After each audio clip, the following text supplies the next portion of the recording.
I'm ready for some high school football. News 12 now. It's going to be a September to remember. Contenders are starting to emerge, while others are trying to adjust. Come on, guys. And we are starting to crown some county champions of this Week 3 edition of the Blitz. In the game of the century, this week, West Craven and New Bern played for the Craven County title. North Lenoir had a chance to win their county title if they could knock off Kingston. The Vikings had other plans. Swansboro and White Oak battled for Onslow County bragging rights. And Washington and Northside renewed their battle for Beaufort County. Carry whoever you can to the closest TV screen. The Blitz starts now. Yeah!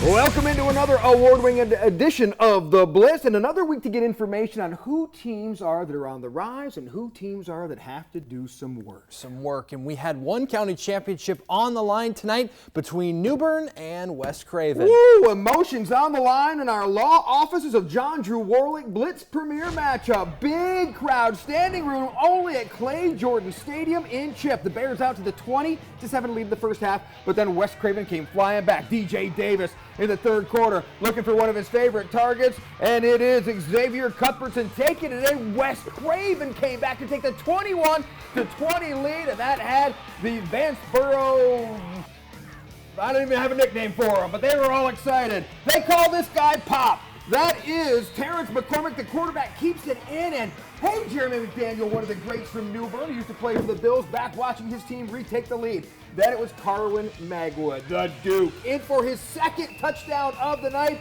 And Terrence Saxon said, let's keep going. We got to pour this thing on. Magwood would end up scoring 4 touchdowns on the night. Coach Twitchell told me he was worried about depth in the second half of this game. And as Wayne wrote down, Magwood 4 TDs, and West Craven could not answer. Check out the pick here to seal it 48-27. The big interception by Torian Staten, but then after the game, the handshake line, the emotions coming out between the two head coaches, a little extra, and that had both teams pushing and shoving. I don't normally like to show this, but a lot of people wanted to know what happened, and this is what happened. Eventually, cooler heads would prevail. They're going to have to look at the tape on this to see who was a little out of hand. But after the game, Terrence Saxby talked about the win, and then I also asked him about the handshake. Hats off to those kids on the other side. They really played hard tonight, and our kids too. And it's unfortunate the way the game was played. It was a little bit sloppy, way too many penalties again. But we walked away with a victory, and it's back to work. We have a chance to be really good. Is there anything you want to say about the end of the game after the game? No, sir. It's over. He says it's over, but a lot of people upset. Hats off to Montreal Lee, the principal at West Craven, for helping cooler heads prevail in this one, in this emotional rivalry. Next up for the Bears, a tough trip to Cleveland, or actually a home game against Cleveland. West Craven goes to Farmington. One other big game in Craven County, Havelock looking for its first win, hosted undefeated Tarboro. Check out the score from the parking lot. It was Lloyd Jones on a 65-yard touchdown. Our photog just finding a way. Havelock going crazy for the touchdown, but Tarboro, Tyler Powell with an absolute cannon, finding Jaden Jenkins going up top over 2 guys and falling into the end zone. He says, is that for 6? The referee confirms it as well. Sweet P actually giving some blitz shout out. Tarboro again at the goal line. Cameron McDowell Moore. 3 names. He wears the number 2 and he's in for the touchdown as Tarboro rolls on Havelock. Last year they lost to the Rams, but this year they get their redemption. 35-7. Rams still winless. Worst start for Havelock since 2007. Rivalry renewed. Pitt County, G.H. Conley, Farmville Central played each other for the first time since 2012. They played at Dixon Sauls Field, named for the great Farmville Central coach. And here comes Farmville. That's BJ with the TD pass to Madison Denham, and Farmville Central. They were trying to come back in this one and pull off the upset.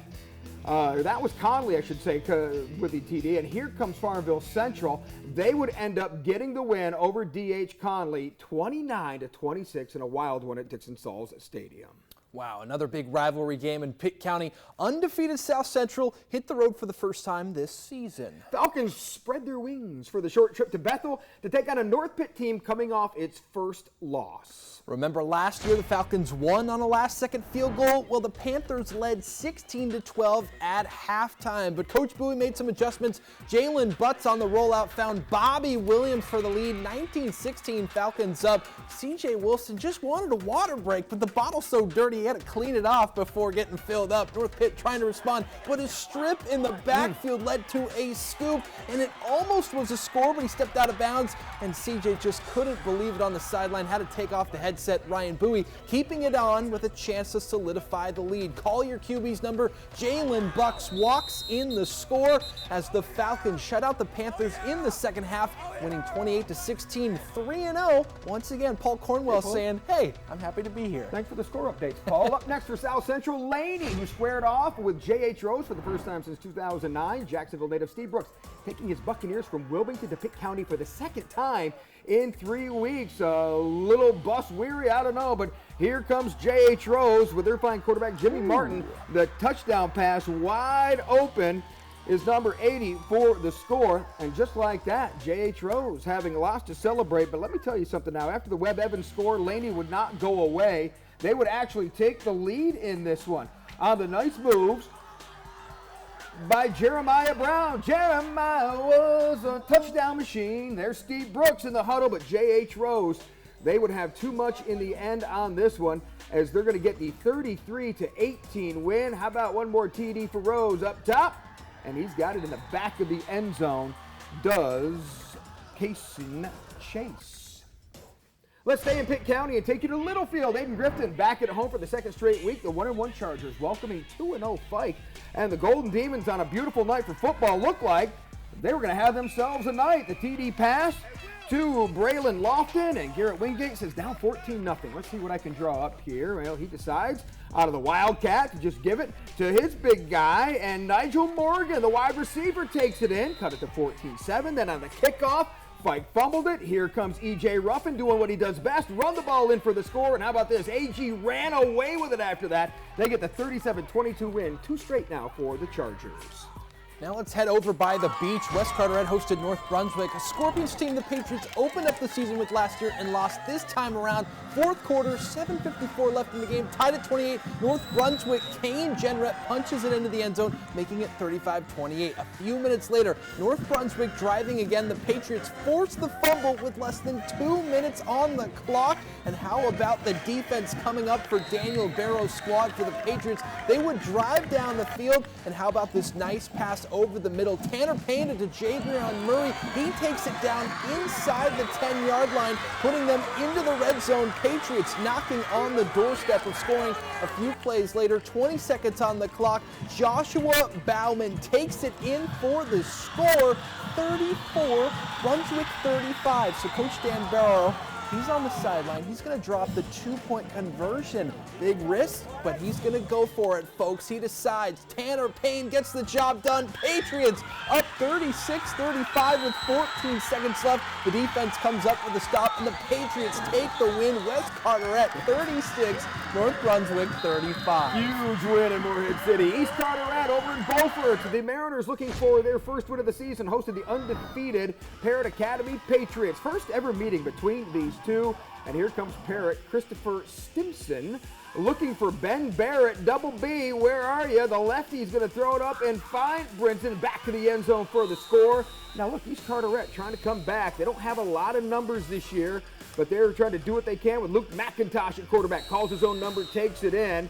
But Parrott Academy, a team like the Patriots, really good now. Play more games than anybody around here. Check out the final score from Beaufort tonight. In a wild one, Parrott Academy holds on for the 28-27 win. Another 11-man victory for those Patriots, but it was a tight one in Beaufort.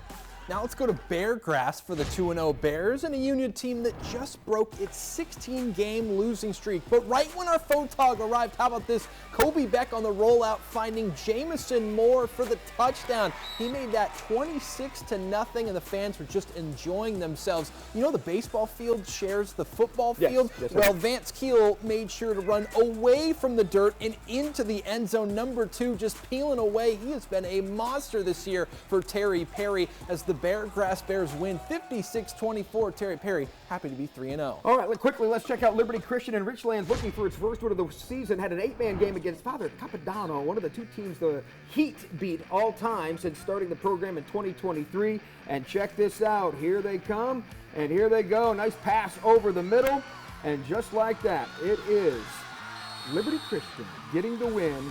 I want to give that young man a shout out. That is Caleb Malpas with the TD and the 35-0 win. All right, Kinston North Lenoir coming up next. We'll have those highlights on the Blitz. But first, our fans of the stands, Coastal Carolina Community College fans of the stands, the young kids. Hey, Jernard had his young daughter out there. All the young kids out at the West Craven New Bern game. I hope they weren't around for the end. Thank you for everybody who came out tonight. More Blitz is next.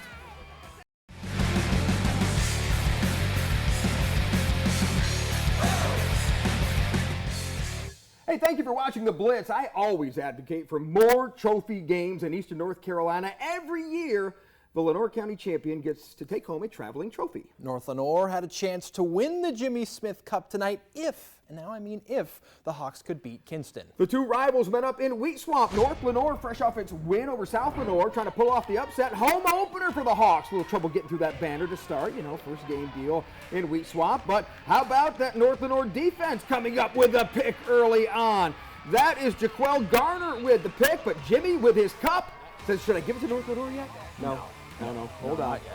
Here comes those Kinston Vikings and their fine QB, Tyler Jones, looking for Tyreek Copper, who had a great hurdle of the game later that we're going to try and show you at some point. But Kinston runs away with this one and puts itself in position to retain the cup when they play South Lenoir in a couple of weeks.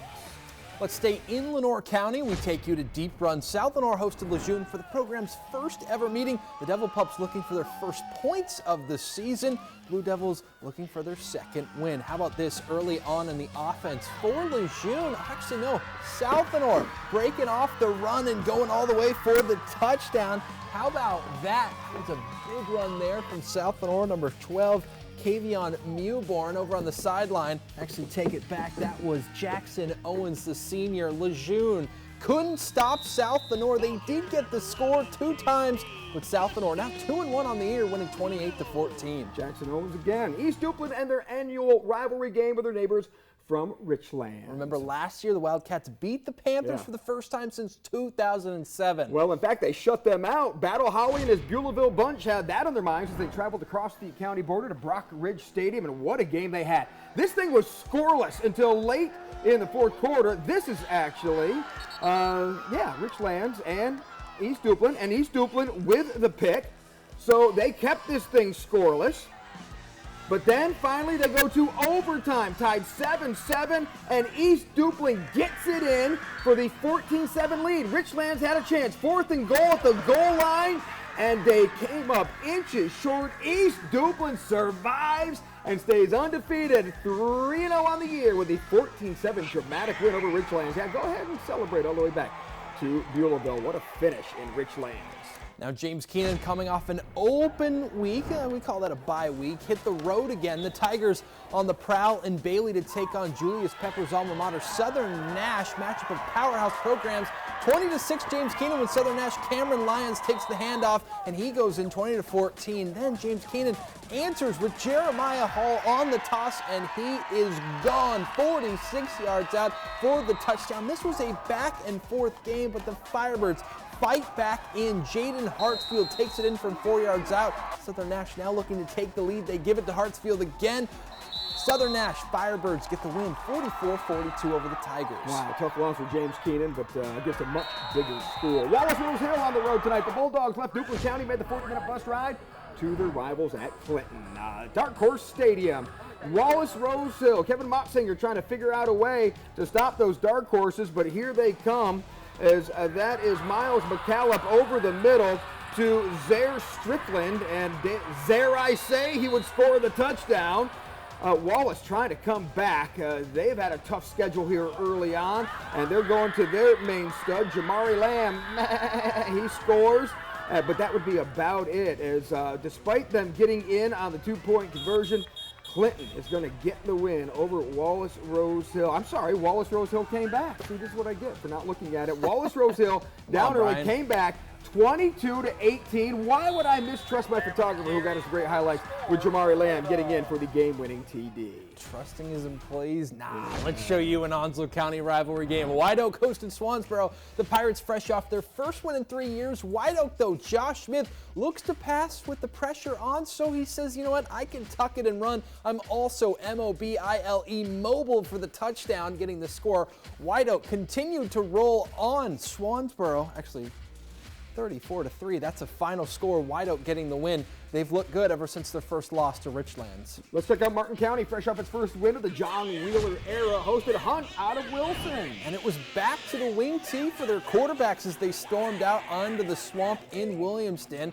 As Josh Shepard, he looked so great last week, but coughs up the football here, and Hunt able to grab it. Mike Lee wishing he was in there. He's supposed to return next week as the Warriors capitalized on a QB RPO keeper Mez Harris finding the end zone as Hunt getting the win over John Wheeler and his guys, 37-26. Another good one, though, at the Swamp. All right, we have got our Battle Royale coming up between Washington and Northside next.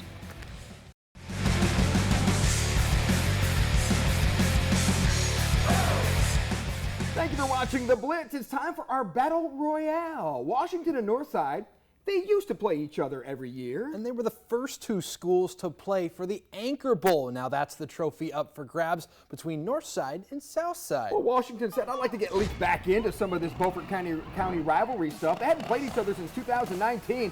Such a special night, the Panther was back out on his motorbike, and here comes Northside, ready to roll undefeated. They give it to Sincere Columbus, and he was sincere about scoring and putting Northside up.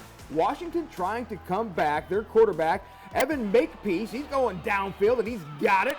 Brian Pascal looking for his first win as a head coach, trying to air it out, throw it around a little bit, but back comes Northside with their ground and pound game that they love, including with Anthony West, who scores as Northside continued to go back and forth with the lead. Well, here's Makepeace again, this time looking for Jaron Payne, and he's going to feel the pain in the end zone, but not enough as Northside would hold on and get the win, 40-34, beating their neighbors from Washington. Last week, and we did it this week, we're just finding ways to win, and we just keep running up against teams like them. You know, you just go back to work, happy to be 3-0, but just don't get too happy. That's a big win. Now they'll head to Perquimans for a tough road game coming up this next Friday, where Washington will take on Croatan. And Croatan off to a hot start. The 2-0 Cougars averaging 55 points per game. Hosted Southwest Onslow playing just its second game of the season. Croatan running out, and guess who was running downfield? The water boy. No, he carries the football. It's Andrew Boucher with the nice run. He would set up a touchdown as the next series, Croatan again with the ball deep in Southwest territory. JP Bacoli makes it a 14-0 score. And later in the first, how about this interception? Oh, there's the cheerleaders, though. They're excited because on defense, Carter Bull, he got the pick, and that would set up another touchdown as, of course, Croatan rolling this year, 42-0. They get the win over the Stallions. All right, time for our bonus games. We've got plenty. Undefeated Dixon off to its best start in 12 years, hosted Hopton in southern Onslow County. And check out the entrance for those Bulldogs with the American flag, and then check out the big guy.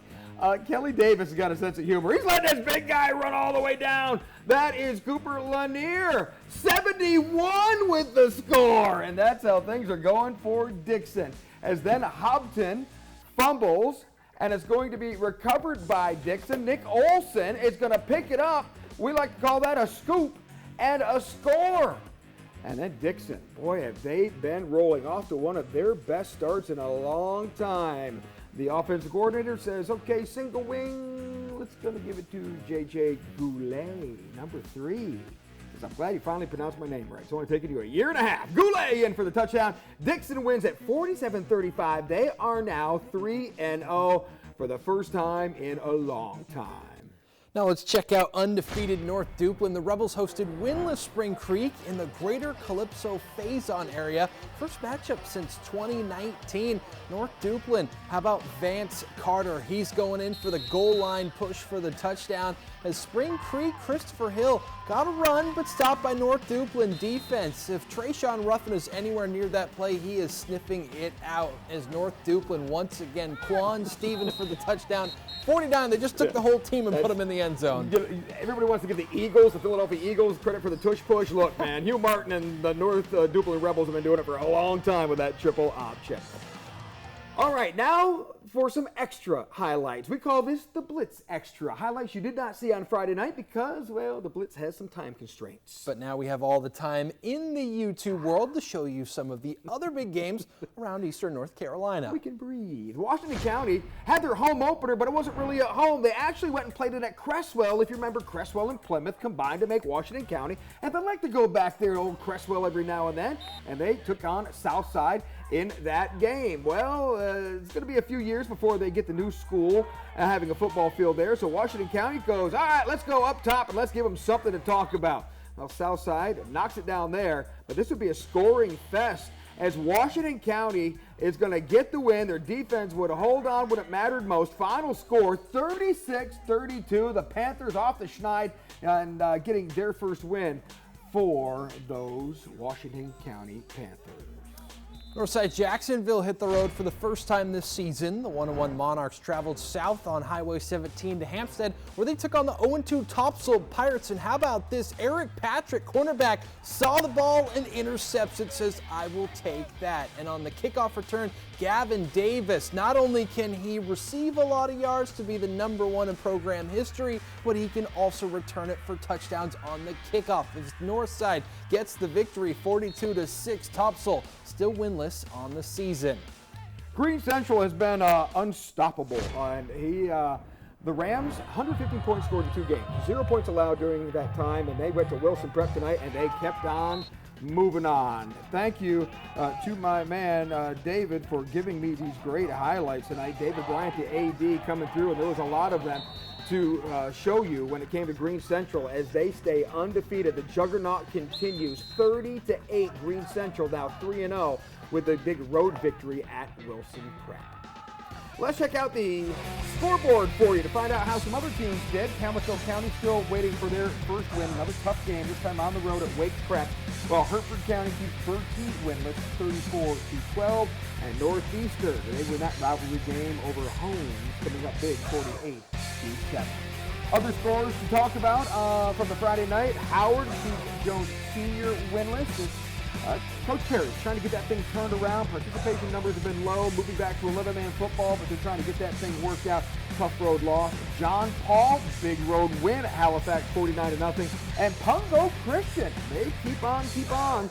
They are undefeated. They go into Columbia, get the 26-8 win. 2 more scores to get you from Friday night action. It was Rocky Mount over Nash Central, and North Johnston beat Rosewood 45-0. So, I always say it takes about 3 weeks to figure out who's really the better teams, because you never know the first couple of weeks who you play. But now that we've had 3 weeks, New Bern, the big win, hated the emotion at the end because those are 2 competitive coaches who run great programs, and you just like to see them work their differences out in a less emotional situation. But New Bern obviously looks really good. Their depth, their offensive explosiveness, they improved. Now, we're going to find out a lot about New Bern now.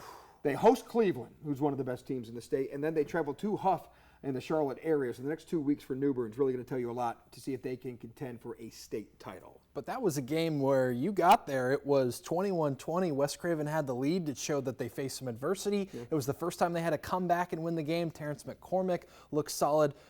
New Bern 3-0. How about Dixon being 3-0? I cannot believe that this was a team that won just 2 games last year. Kelly Davis took over 3 years ago, and we had talked about how Dixon football program hasn't had a lot of success in years past, but now they're still undefeated. Yeah, I was looking it up. It's like 2007 is the last time, and I think they started 5-0 that year, and that was rare, right? Dixon, through my 27 years here, has never had sustained football success, but it looks like Coach Davis said, look, it helps. They're getting some of that Wilmington sprawl. They're starting to get, they get the military kids, and Topsail the same way. We've seen them. I remember when they were both 1A teams, and now they're exploding at the seams. So taking advantage of that, getting guys in there and having them productive. So that is awesome for Dixon to see that. Croatan's another one. Andrew Gurley, he's an alum there. I remember when Croatan opened in 1998 in varsity football the first time in 1999. Yet. Exactly. But Coach Gurley, who played quarterback there, and then now he's back, and they've really kind of had that slow increase, and now it looks like they're going to be a contender for a conference title. Havelock's in that conference with Northside and Dixon and Croatan, and all of a sudden, Havelock was the runaway choice to be the conference title winner, and Havelock's still trying to figure some things out. Well, they're certainly missing Jalen Hewitt. They're missing Johnny Williams. They're missing some key LeBron Sharp, some key components to that team, and they're working through some things. Yeah. And I mean, you got a sophomore quarterback. It's going to take time, but Brent Wooten is an excellent coach. He knows exactly what he's doing. He's still got a good defense, but when you have to start the season off with you took on West Craven, New Bern, and Tarboro. Those are three teams that are going to make very deep playoff runs, if not making all the way to a state championship. Another tough one next week. There are people who said they could go 0-4 to start the season, but this is a young offense, young running back, young quarterback. We'll see if they're able to figure that out, but a great staff there at Havelock, too. They've been at this a long time. So other teams that we've been checking out, Conley with a tough road loss tonight. J.H. Rose looks good at home. Tarboro certainly looks the part as well. North side of Beaufort County. How about them?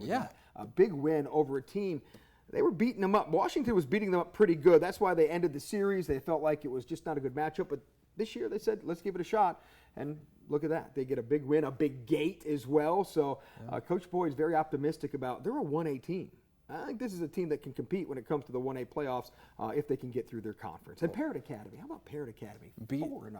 And that's two 11-man games that they've had to play up to. East Carteret and then Jones Senior. You mentioned north side of Beaufort County. I mean, them and North Duplin are going to be great. And we cannot not talk about West Carteret coming back to get the win. Daniel Barrow, what a play call to go for two and get the win. That just gives me goosebumps. We had one of our photogs down there. I just wanted to be there watching the game in person. That was awesome. And Kinston looks like it's gotten over that initial hiccup, and they look like they could be pretty good here as well. All right, I think we've covered about all of it. Ayden-Grifton's another team that looks like that was a good comeback win for Garrett Wingate and company. So, and Beargrass undefeated. Vance Keel and company, they look good as well. So, week 3, let's see. That's almost a third of the way through the regular season now. You play Doesn't feel like it.